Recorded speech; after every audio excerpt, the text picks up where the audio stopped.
My wife paid for her hotel room with her boss using our joint card. The receipt hit right after her working late text. I didn't confront her, just showed up at her boss's elite holiday party, approached his innocent wife, and did something nobody in that room expected. My name is Marcus Reeves. I'm an architect, not the glass tower kind, not the kind who builds things for people who want to feel powerful. I work with old buildings. I read their bones, figure out what they were trying to be before time and careless decisions caught up with them. I run a small firm in Brooklyn with 2 partners, and we have a reputation for taking projects other firms call too complicated. I like complicated. Complicated means there's still something worth saving underneath. Elena and I met 12 years ago, when we were both entry-level and broke, and completely sure we were going to be something. She was in tech sales, sharp, funny, relentlessly ambitious, in a way I understood because I had the same thing, just aimed differently. We got married after 3 years. We bought an apartment in Brooklyn Heights in 2019, put $60,000 down, and I designed the renovation myself. Every wall, every structural decision, every load-bearing choice. I did it because I wanted to build something that would last. I should have noticed that Elena never asked about the structural choices. She cared about the finishes. The marriage worked, or looked like it worked, until Elena joined Whitmore Industries, and Daniel Whitmore became a name I heard daily, delivered with a reverence that had a very specific texture. Daniel says the market is shifting. Daniel closed a 9-figure deal in 14 days. Daniel has opinions on wine, on real estate, on what kind of people are worth taking seriously. I heard all of it secondhand, through Elena's voice, building the way pressure always builds slowly, quietly, until one day it's the only thing you can feel in the room. About 6 months before the credit card statement, she came home from a Whitmore dinner and said, offhand, the way people deliver things they've been thinking for a while, Daniel says architects are basically just failed engineers who couldn't handle the math. She laughed when she said it. Like it was nothing. I smiled and didn't respond. The way you don't respond to a small crack in a wall the first time you see it, you just note it. You mark the location, you file it under things to monitor. Because a crack like that doesn't tell you the wall is failing. It tells you where the pressure is actually being applied. That was when I understood the shape of what was happening. Elena wasn't just working for Daniel Whitmore. She had started measuring our life through his ruler. And by his measurements, I wasn't clearing the bar. I met Daniel for the first time at the Whitmore Industries summer rooftop event, one of those corporate parties that costs more per head than most people's rent and exists mainly so everyone can confirm, in person, the hierarchy they already knew. Daniel shook my hand without making eye contact. His grip said, I'm already thinking about the next person. Elena steered me toward the bar like a task being completed. I ended up near the edge of the roof, watching the city the way I always do, reading it, taking inventory when someone stepped up beside me and asked what I was working on. Not as small talk, as a real question, the kind that expects a real answer. It was Victoria Whitmore. She was holding sparkling water, not the open bar champagne everyone else was burning through, and she was looking at the skyline the way I was, not performing, just watching. I told her about the Carroll Gardens brownstone. Original 1890s load-bearing walls, the kind of structure that makes modern engineers nervous because they can't immediately explain why it's still standing. She asked good questions, specific ones. She'd studied urban planning before the world decided her primary function was to stand next to Daniel at events like this one. We talked for 15 minutes about what it means to preserve something old inside a city that keeps deciding old things should move. When I walked back to Elena, she glanced across the room at Victoria, then back at me, and said, "Oh good, you found someone to talk to." Light, easy, the tone of someone who had just confirmed I'd been handled. I filed that too. But what I remembered, driving home that night, wasn't Elena's comment. It was the way Victoria had listened like someone who had been very hungry for a very long time and had almost forgotten what it felt like to eat. 3 months before the story's present, I borrowed Elena's laptop charger from the kitchen counter, and the screen woke up. A messaging app I didn't recognize. A preview notification, one word visible before the screen locked again. Tonight. The name above it was Daniel. I closed the laptop and stood in the kitchen for a moment. It was a Saturday morning, 9:17 a.m. Elena was in the shower. I didn't open the app. I didn't need to. The one word I'd already seen was enough. I'm not a man who operates on suspicion. I don't pour a foundation without a soil report. I make one phone call and let the documentation build itself. That afternoon, I called Garrett Lowe, the PI my firm had used for contract disputes, and gave him 3 things: Daniel Whitmore's name, Elena's schedule, and the name of the boutique hotel in Soho that had appeared on our shared credit card statement 2 months prior. I asked for documentation, not drama, just a complete record of what was actually true. Then I went back to my drafting table and finished a set of drawings for a warehouse conversion in Gowanus. Because the work doesn't stop, because your personal life is running a soil report of its own. I had engaged strategic patience. Now I let it work. What I didn't say to Garrett, what I didn't say to anyone, was that some part of me already knew exactly what the report was going to contain.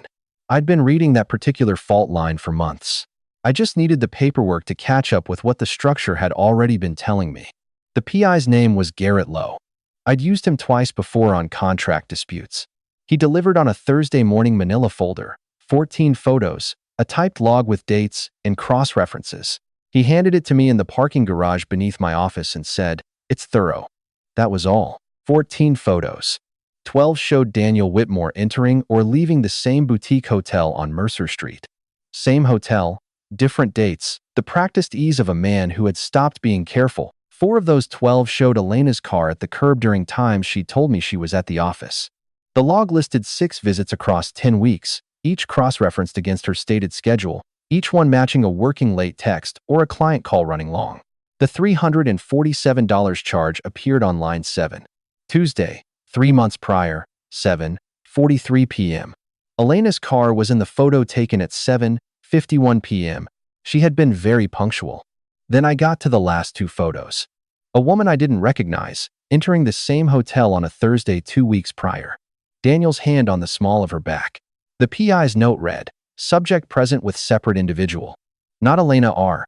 Elena wasn't a special secret. She was a rotation. I closed the folder, put it in the locked drawer, on top of the credit card statement, went back upstairs, and finished a set of structural drawings for a warehouse conversion in Gowanus.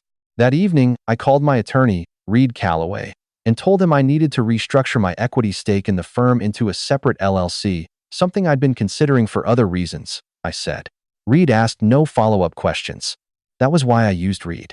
That same week, I attended a fundraiser for an architecture nonprofit where my firm was being recognized. Victoria Whitmore was there.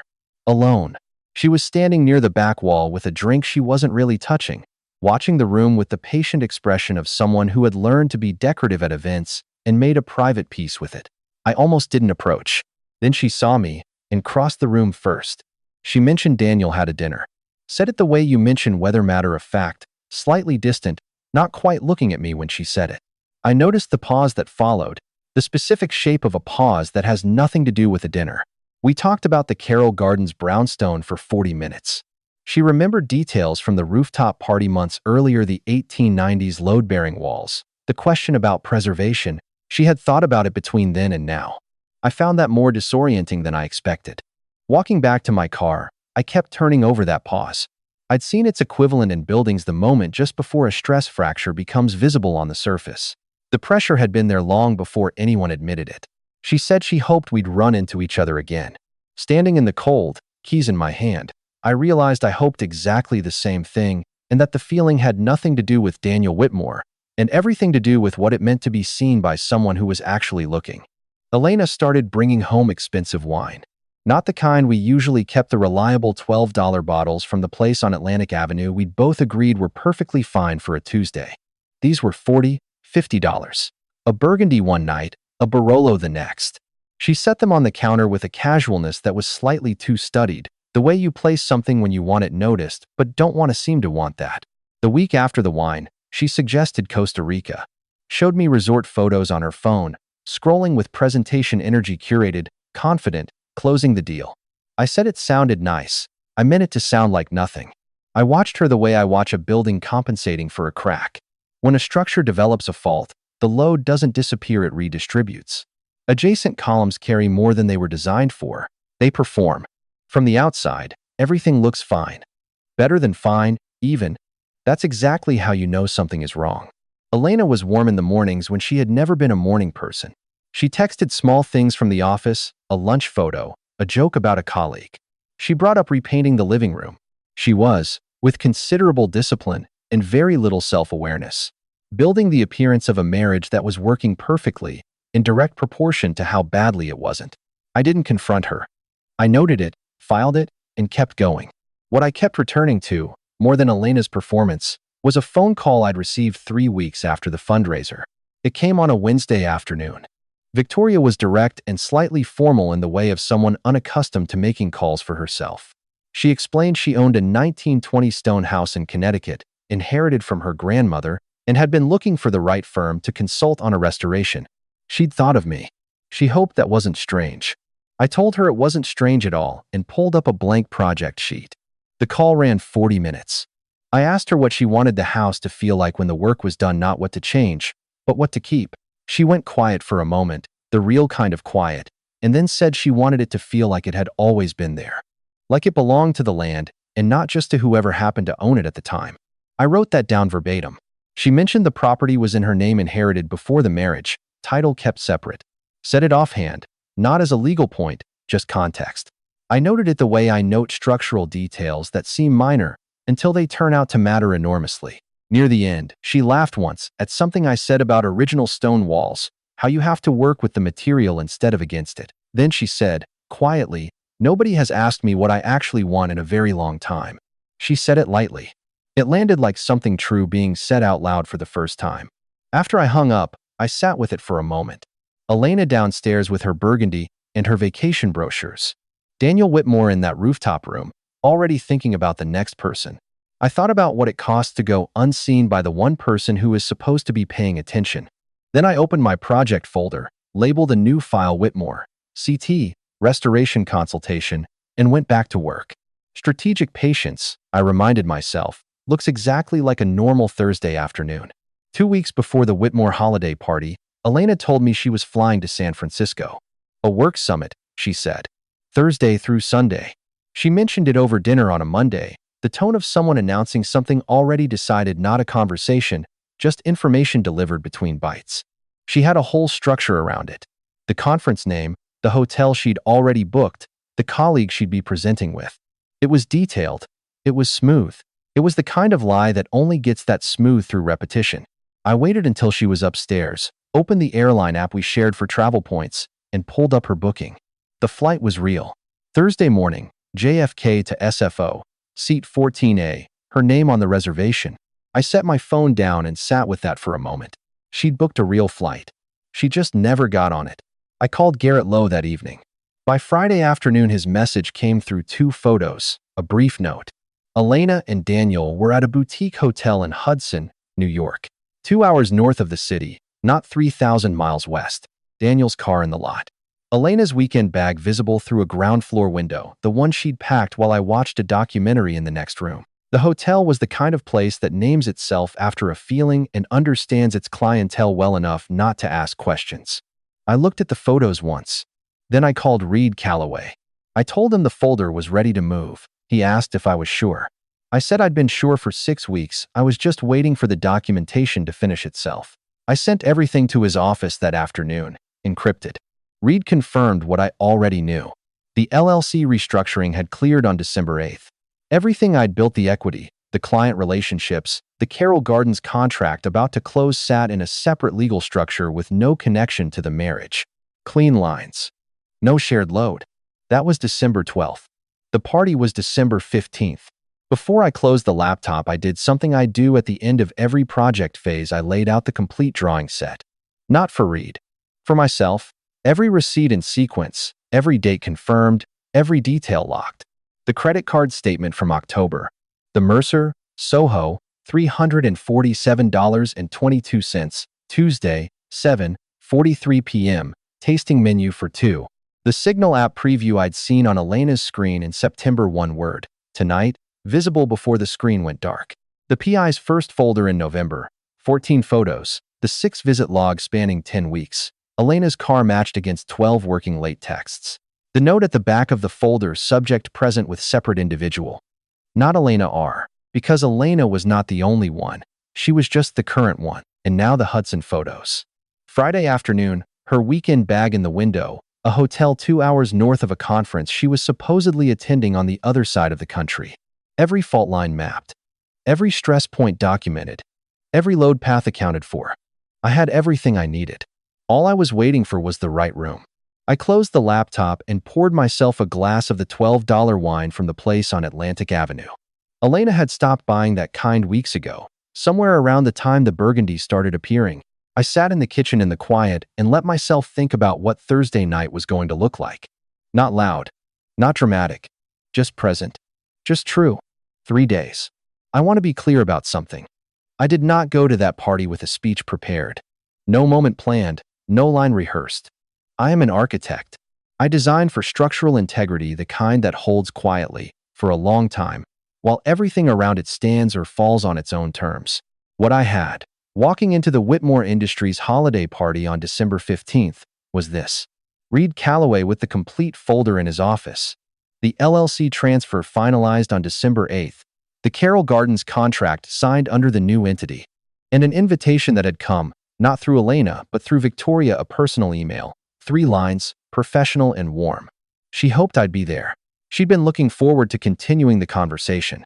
I printed it and put it in my jacket pocket. Daniel Whitmore did not know I existed as anything more than Elena's husband, some architect, a man who showed up at work events as furniture. That anonymity was not a disadvantage. It was the entire structure of what I was doing. The most dangerous person in any room is the one nobody thinks to watch. I was not going to confront Elena.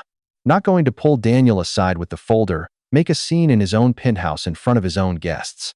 The point was simpler: walk into that room as myself, without apology, and spend the evening talking to a woman who had actually asked me to be there. The evidence would move on its own timeline. Reed would file when I told him to file. Everything else would follow. That was the plan. Clean, structural, quiet. But I'm honest enough to have thought through the risks. Daniel read rooms for a living. If he saw me with Victoria and decided to make something of it, he had the room, the guests, and the instinct to do it, and I was a middle-class architect from Brooklyn at a tech CEO's holiday party. The optics were not automatically in my favor. Elena, for her part, was very good at framing. She'd had years of practice. If she decided to recast the evening, she had the material. And then there was Victoria. She didn't know about the folder, about the rotation, about what her husband had been doing on Mercer Street for 3 months while she attended his company events alone. It was not my place to tell her that night. My job was not to detonate anything. My job was simply to be present, real, grounded, the version of myself that existed before I started quietly disappearing inside a marriage that had stopped seeing me. I weighed the risks the way I weigh load distribution in a compromised structure, not with anxiety, but with professional honesty about what a thing can hold. And I decided the one risk I wasn't willing to carry was staying home. I got dressed. I called a car. I left Elena a note on the counter that said I'd see her there. The most dangerous person in any room is the one nobody thinks to watch. The Whitmore Industries holiday party occupied the entire top floor of a Tribeca building that had no reason to be modest. Floor-to-ceiling windows on 3 sides, the city spread below like a circuit board left running. The bar was a full wall of backlit glass. There were 120 people in the room, and every one of them understood, without being told, that they were guests in Daniel Whitmore's version of the world. I arrived at 7:15. Elena had come separately. Daniel was near the windows, holding court the way he always held court, slightly angled outward, drink in hand, the people around him arranged in a semicircle that had formed without anyone admitting they'd formed it. Elena was 2 steps behind his left shoulder in a dress I'd never seen, laughing at something I couldn't hear. She looked, from across the room, like a woman who had gotten exactly what she wanted. I didn't look long. I was looking for Victoria. I found her in 11 minutes. Far end of the room, away from the window cluster, holding a glass of sparkling water, same as the rooftop party, same as the fundraiser.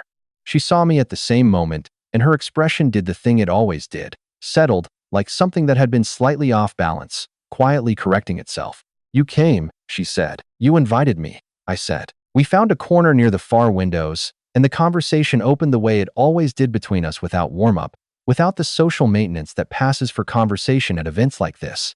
We talked about the Connecticut property, about a previous architect who hadn't listened, about what it means to build something that's meant to outlast the people who commissioned it. At one point, she said she thought about that with things that weren't buildings. I said, load-bearing walls don't need to be pretty. They just have to hold.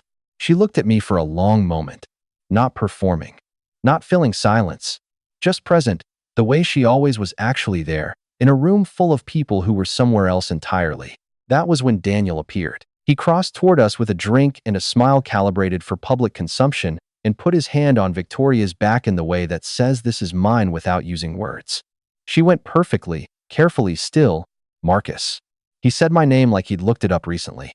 Good to see you here, man. The word man did a lot of work in that sentence.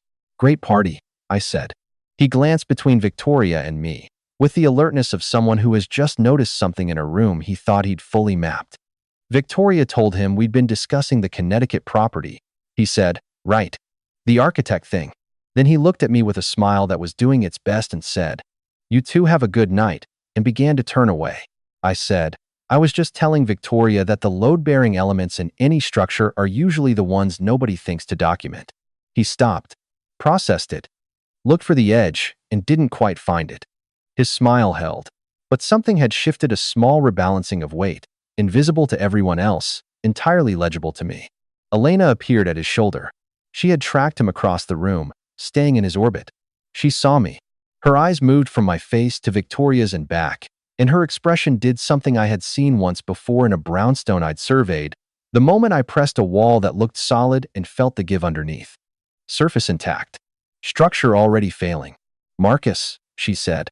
I didn't know you'd talk to Victoria. We met in July, Victoria said. Pleasantly. Factually. Elena's smile was a thing of genuine technical achievement. Daniel excused himself 2 minutes later, someone across the room, a gesture, the frictionless exit of a man who always has somewhere more important to be. Elena followed, one step behind. I watched them go. Victoria said, quietly, he does that. I didn't ask what she meant. We stayed near the windows another 40 minutes. At 9:30 I went to say goodbye. She was at the coat check alone. Daniel was still by the windows. Elena was beside him, in the dress I'd never seen, laughing at something I still couldn't hear. Talking to you is the first time in months I've felt like myself, Victoria said, quietly. Not a declaration, just a fact she'd noticed and decided to say out loud. I told her I knew exactly what that felt like. We exchanged cards. I walked out into the December cold. The receipt folder was in Reed's office. The LLC was filed. The Carroll Gardens contract was signed. I hadn't said a word about any of it. I didn't need to burn the building down. I just needed everyone to see what was already holding it up. Reed filed on a Thursday morning in January. Elena was served at the apartment at 9:15. She called 11 minutes later. I let it go to voicemail. The message was 3 minutes long and moved through shock, anger, the suggestion that I was overreacting, and then in the final 30 seconds something closer to the truth.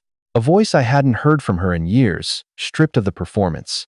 Just a person realizing the structure she'd been standing in had already been quietly dismantled while she was building something else. I didn't call back. The paperwork had already said everything that needed saying.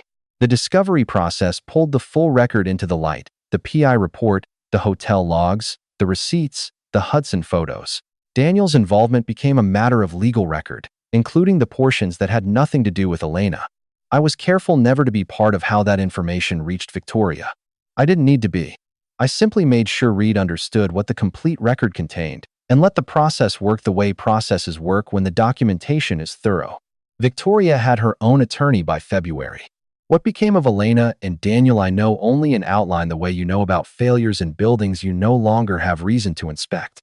Together, freed from the marriages that had given their arrangement its shape, they discovered that secrecy had been doing most of the heavy lifting. Without it, they were two people with incompatible needs and a shared tendency to be the most important person in any room. The fault lines were always theirs. I had just spent 2 years pretending they were mine to repair. The Carroll Gardens project closed in February. I walked through the finished space on a cold Tuesday morning and stood in the main room for a while, listening to the way a building sounds when everything is where it belongs. Victoria and I had coffee on a Saturday in late February at a place near the nonprofit where we'd first talked. She laughed at something I said about the Carroll Gardens plaster walls, the specific patience required to work with a material that doesn't forgive shortcuts. It wasn't a big laugh. It was the kind that comes when something lands exactly right. Outside, the city was doing what it always does, building and tearing down and building again. I thought about what I'd told her at the party: load-bearing walls don't need to be pretty, they just have to hold, and I thought about what it had taken me too long to understand. That the right response to being the wall in a failing house is not to hold harder. It's to find out what you're actually worth holding up. I wasn't sure yet what Victoria and I were becoming, but I knew what it felt like to be seen by someone who was actually looking. That, it turned out, was enough to build on.